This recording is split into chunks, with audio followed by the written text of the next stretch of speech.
कन्या भोज में मैगी और पास्ता खिलाना कितना सही, आइए जानिए क्या खिलाएं क्या ना खिलाएं। कई लोग कन्या भोज में भी कन्याओं को मैगी और पास्ता देने लगे हैं, जबकि यह नियमों के बिल्कुल खिलाफ है। मां दुर्गा की पूजा अर्चना के साथ नियमों का ख्याल रखना बेहद जरूरी होता है। नवरात्रि कन्या भोजन में लड़कियों को माता का स्वरूप मानकर भोजन के लिए आमंत्रित किया जाता है।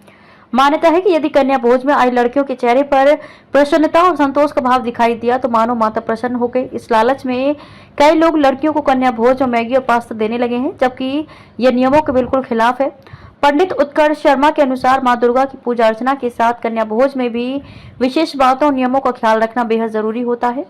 इसलिए आज हम आपको बताते हैं कि नवरात्रि के 9 दिनों में माता की पूजन के बाद उनको प्रसन्न करने के लिए आयोजित कन्या भोज में आमंत्रित लड़कियों को क्या खाद्य पदार्थ खिलाना चाहिए। पूरी मां दुर्गा के भोग में पूरी अनिवार्य रूप से शामिल होती हैं, इसलिए कन्या भोजन में पूरी अनिवार्य है। एक पूरी अथवा पूरी का एक टुकड़ा ही काफी है, लेकिन कन्या भोज में पूरी को शामिल करें। हलवा मां दुर्गा के भोग में हलवा भी अनिवार्य रूप से शामिल होता है, इसलिए हलवा को कन्या भोजन में भी शामिल किया जाता है। इसकी मात्रा महत्वपूर्ण नहीं है, बल्कि इसका थाली में होना अनिवार्य है।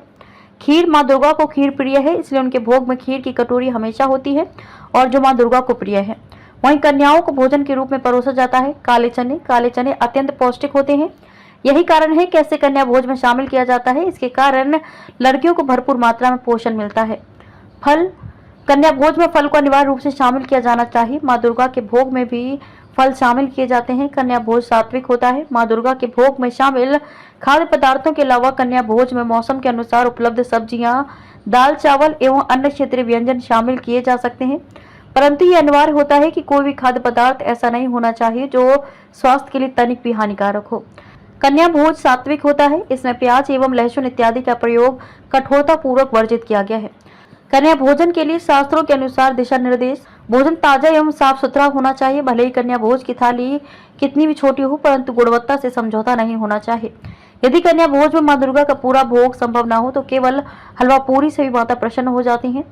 कन्या भोज में आने वाली कन्याओं की सेवा करनी चाहिए। कन्या भोजन में आने वाली लड़कियों को अपने हाथों से भोजन कराएं। कन्या भोजन एक प्रमुख धार्मिक अनुष्ठान है। इससे घर में सुख समृद्धि और शांति का वास होता है।